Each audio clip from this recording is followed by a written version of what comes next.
Hi, I'm Chike Coleman of thewheelchairwatcher.com. That's Chuck Koplinski of the News Gazette and the Illinois Times. This is Real Reviews of the Cinematic Underground, the show where we talk about new movies in theaters, some really great TV, and sometimes just stuff off the cuff with what's going on in the entertainment industry. And this week we're going to be talking about two films, Olympus Has Fallen and London Has Fallen.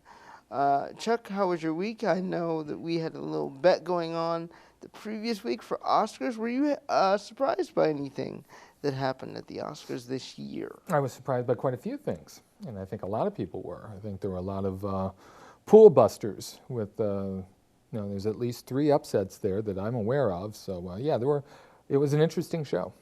I know the biggest upset was Best Supporting Actor. We all suspected that Sylvester Stallone would take the prize, and he did not.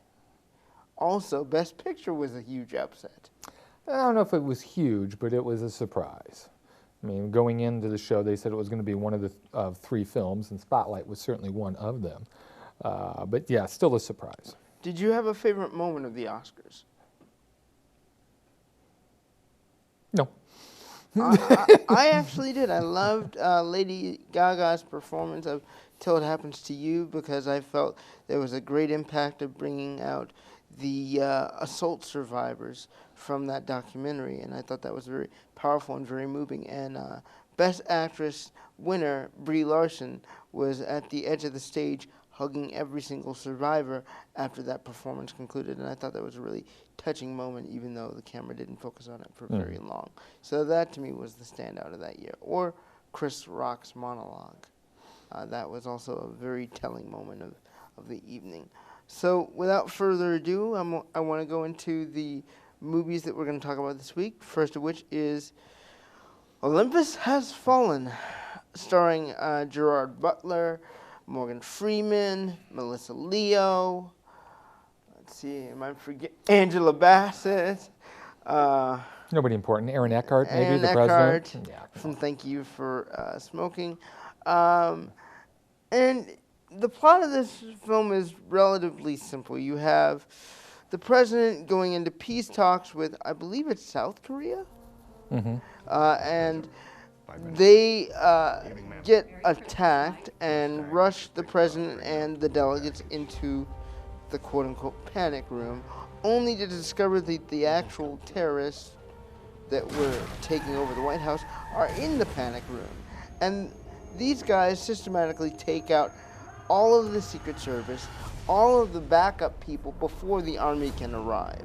And the only man left standing is a Secret Service agent played by Gerard Butler, who, for reasons presented at the beginning of the film, is not on the president's good list.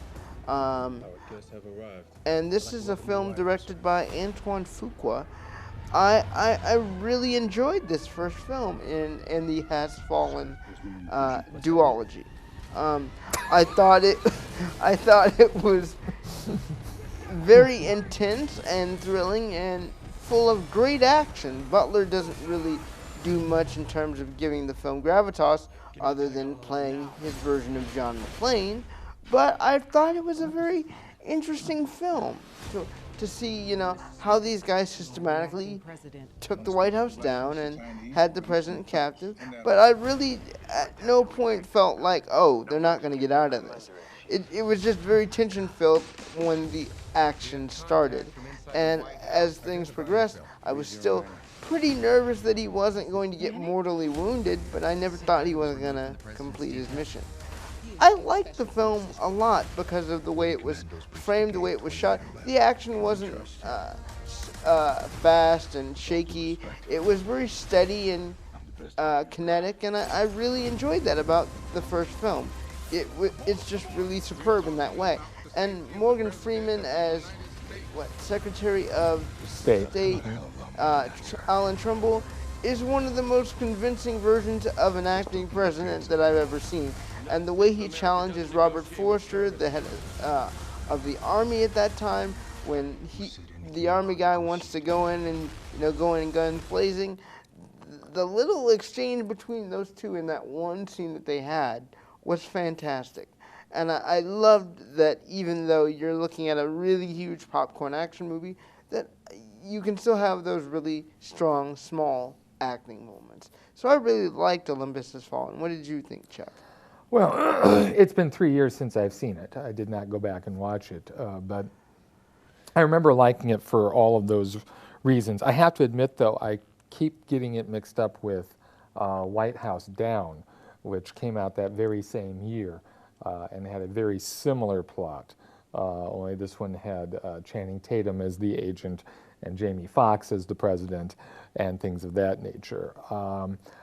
I think that White House Has Fallen is better, Olympus Has Fallen is better than White House Down because of that, what you just said. The action is much more of an old school type thing. It's a bit more plausible than what's going on in the other film, which helps ground it a bit more. And White House Down just had a kind of a winking notion at us. It was kind of, say, hey, can you believe how ridiculous this is? Which is fine. But I prefer, my B action flicks, if you're going to take it seriously, let's stick with that. And as you said, it lends a bit more gravitas to the whole thing. And how the guys broke in and their systematic attacks of different rooms made it feel like, oh, this is plausible, and I'm a little bit nervous that, any enemies we have could just take this as a blueprint and run. Well, hopefully the Secret Service has seen it so they can, avoid those make issues. certain arrangements. But I really thought it was a strong movie. And again, I want to bring out that first beginning scene, that emotional thing that happens at the beginning, is the other thing that I think really grounded this film in a form of reality. Although I don't think a service agent would be blacklisted so far from the Secret Service as he is in this film, it really did help give the film an emotional weight and emotional connection when things started to really go to crap. With all of the terrorists and the shootings and things. And, the scenes inside the bunker that they were in, especially what happened to, I believe it was Melissa Leo's character, how she is tortured for the information for the mulligan of the film.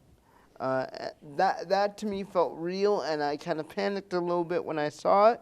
So for that reason, I really did like Olympus Has Fallen a lot. And I think it's a strong movie and one that should be seen by those who are action enthusiasts who don't mind a little emotional weight to their film. So what did you give it? Do you remember? Or? I think I gave it 3 out of 4. I would give it 4 out of 5 based on my website.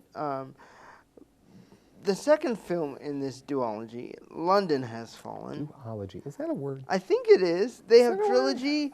And I think it's duology. Okay, well, you talk. I'm going to look it up. It's not duo, pair. Okay. Okay.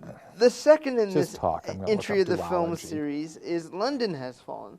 And London Has Fallen is directed by, what did you say it was? I don't know what his name is. Now I got to look up. I'm looking up duology. Okay. Anyway, so the film follows 2 years after the events of the original, and the president is taking out a well-known terrorist, and because of what he does on that day, at that time, Babak Najvi. Babak Najvi is the name of the director, and it stars pretty much everybody from the first film. We have Aaron Eckhart returning, Gerard Butler returning, Angela Bassett returning, Robert Forster returning, Morgan Freeman returning as now Vice President Trumbull because of his efforts in the first film. And in this case, the British Prime Minister dies and the world leaders gather to his funeral. Unfortunately for them, the funeral is attacked by some terrorists of some descent, and things go from there as the president and his main Secret Service agent, man/friend, try to outrun these terrorists to prevent the U.S. president from being captured. Duology is a word, by the way, just to confirm what you just said. So. Okay, great. So basically what happens in this one is the same thing that happens in the first one, except there are no stakes with this one, I don't feel. Is I there feel chicken? like by this time... I feel like by this time there should have been something that happened that made me go, oh, you know what, that's different than original. But the same little plot device of, oh, there's somebody within our organization that, gave this information to these people is the same. There's no difference. There's nothing that ups the stakes other than, oh, we're in a different location and you're seeing other national landmarks be destroyed. I felt no connection to the Secret Service agent or the president or anybody really involved this time around. It just felt like it was repeating all the action beats from the first one with none of the emotional weight. The only emotional weight I can really say that this film would have had if they had used this plot a little bit more is that the Secret Service agent played by Gerard Butler, his wife is pregnant with their first child. And what's the only hilarious moment we really get in the film is when he has all the security cameras, 6 of them all in the baby room, just to make sure that the baby is safe. That was the only funny moment of the film, and I really felt, again, like the film had no emotional weight. In the first film, you had the president's son, trying to hide out from the kidnappers. This film, you don't have that. So you're not really that worried about, well, is the president going to make it out alive or not? The only real issue we have in the film is that, there's no Secret Service agents left because they were all taken out in the first attack. So how is the president going to remain safe with just one Secret Service agent? And that's bluntly answered by, oh, well, MI6 still exists. The SAS still exists. So there's that. And that's pretty much the entire movie as a whole. You really don't have any major threat that makes it plausible that they're not going to make it out of this alive. So I overall felt that London Has Fallen was a much weaker entry in this series of films. Chuck, what did you think? In the duology? Yeah, in the duology. Duology, yeah. It's not as good, but I mean, really, I wasn't expecting much. This is a B film. I think the only enjoyment I get out of a film like this is seeing quality actors trying to make something out of nothing. You know that this is a paycheck film for these people. They know that they're not doing Shakespeare, but they're doing their best, and that sometimes provides enough enjoyment that I think of that as I'm watching a film like that shows you how disengaged you become with it because of the quality or lack of quality, to it. I mean, Morgan Freeman, to me, did the best job at making something out of nothing. Right, and that's all you can really expect from something like this. And I thought Bassett did a fine job as well. Bassett did a fine job in the thing that happens to her. Right.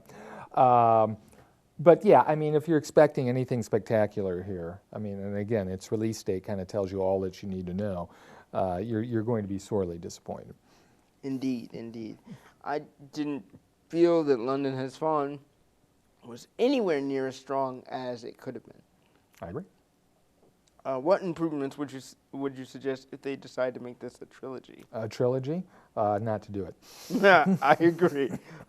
I don't feel confident at all that this film will make any money. I was going to say, I don't think we have to worry. Because of Zootopia being out there and other things that will be making much more money, including that one about the girl who fell from the tree and now she's healed with Jennifer Garner. I feel like that will make more money. That's in a couple of weeks, yeah. Than London Has Fallen. So what would you give it? I could give it probably 1.5. I'll be generous and give it 2 out of 5. And so with our movie reviews completed, I wanted to take a minute here and talk about Better Call Saul, which is the latest spinoff from Vince Gilligan. And I forget the other guy's name. I don't know, that guy. But that guy, yeah. That guy. This series stars Bob Odenkirk as Jimmy McGill, and this is a prequel, I should say, to Saul Goodman. And we're learning about his origin story and basically how he became to be the shady lawyer we see in Breaking Bad. Mm-hmm. There are a bunch of really great characters in here.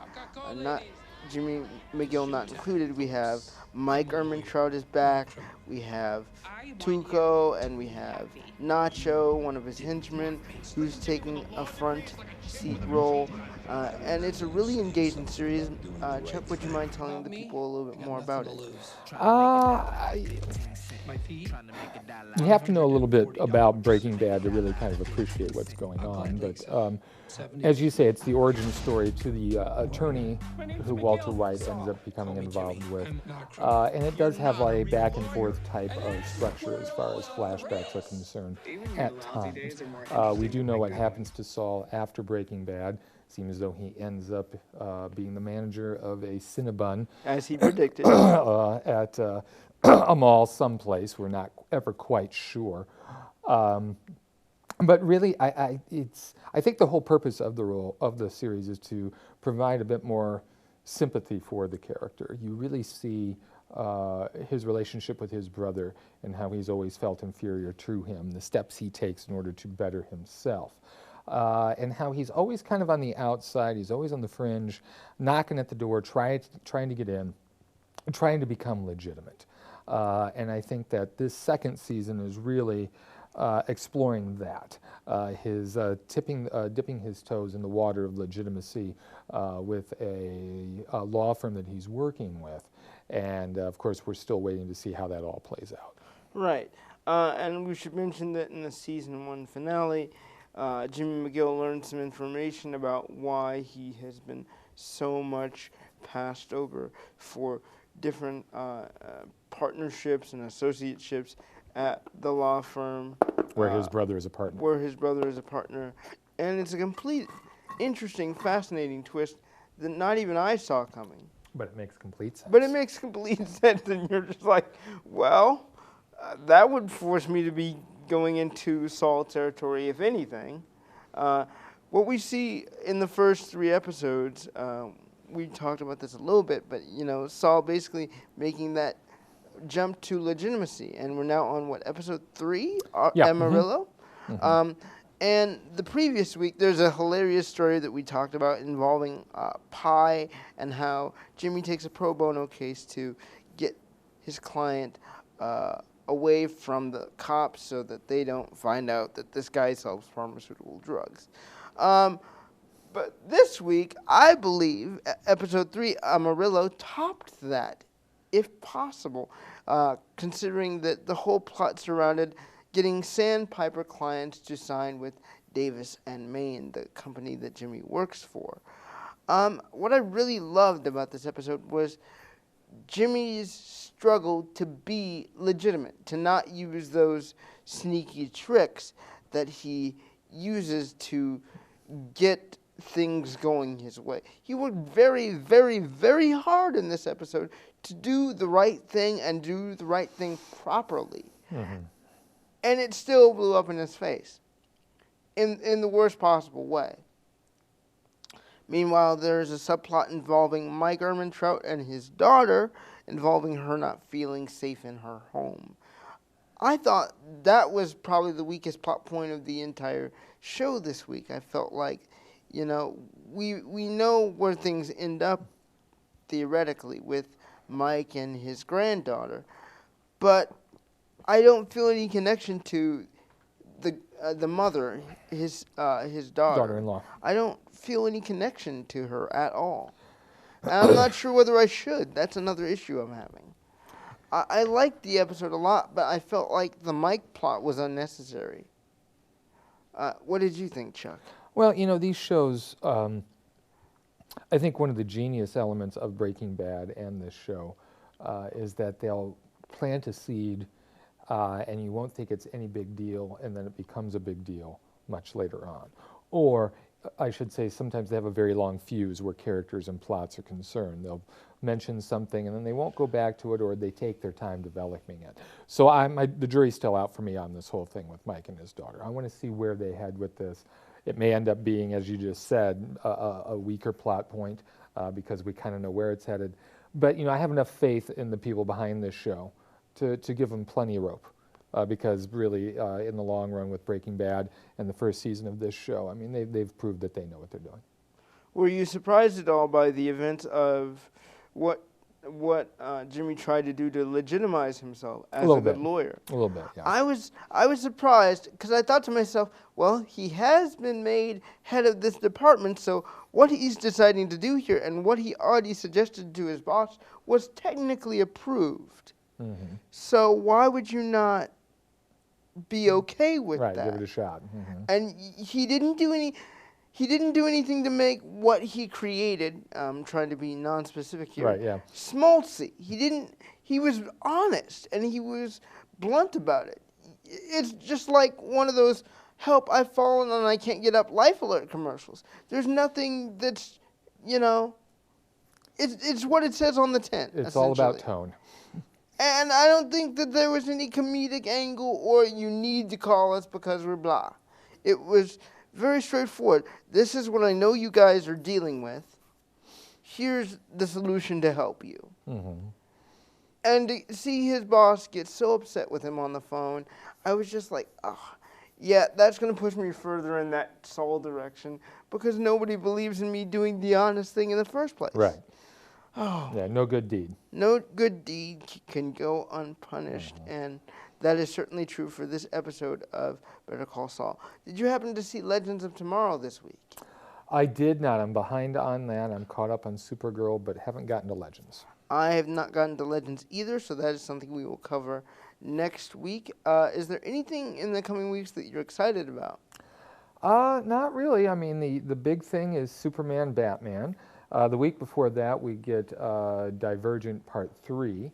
I can't say I'm excited about it, but I'm not dreading it because I thought Part 2 of the series was much better than the first part.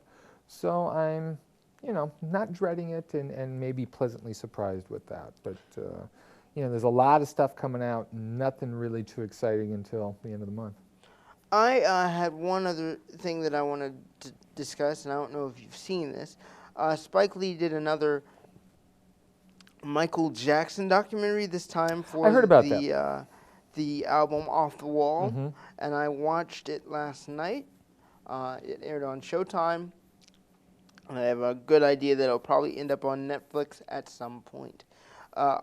This documentary focuses on Michael Jackson between the time of the Jackson 5 all the way through to when he actually does produce and create Off the Wall, and all the people involved in helping create Off the Wall. Mm-hmm. And I want to say this from the bottom of my heart, that is a fantastic documentary looking at Michael Jackson's pathos and love and passion and mastery and observation of music. Mm-hmm. It's just superb. When you think about all the little distinct touches you get from things like Don't Stop Till You Get Enough, Off the Wall, Pretty Young Thing. Pretty Young Thing was on that album. Wasn't? No. Girlfriend was, though, the duet with Michael Jackson and Beatle legend Paul McCartney. Just so superb in the way they arranged this. And again, I want to say this. The thing I have a problem with about music today is something that they highlighted in the documentary. Back then, in the late 70s, early 80s, late 60s, they used live musicians. Mm-hmm. So every sound, even if it was a mistake, that you hear in the finished product is part of what makes the song created so beautiful. And again, one of the things that current producers addressed is we can get it down to the very millisecond and create something great, but it'll never be as great as something that Michael Jackson produced with Off the Wall or anything that the Jacksons produced when they were away from the Jackson 5 and just the Jacksons, which I didn't know that the Jacksons had been a group between 1978 and 81, is that right? Yeah, they did. Yeah, they did reunite. I wasn't aware of that. I think they reunited twice, actually. Until the documentary. And I wasn't aware that they made albums, including Legacy, which is probably argued as one of their best. And it was just a really enlightening experience. Do you have any opinions about Off the Wall or the things that were involved in making it? No, but I will say you were correct. PYT was on Thriller, so yeah. My bad. It's okay. But I really did love that documentary a lot and would recommend it to anybody who's a fan of Michael Jackson or just music in general. So that's our show for this week. And if you want to read Chuck's reviews, you can find them at the IllinoisTimes.com or the NewsGazette.com. If you want to read my reviews, you can find them at wheelchairwatcher.com. And until then, we will see you guys next week. Bye, guys.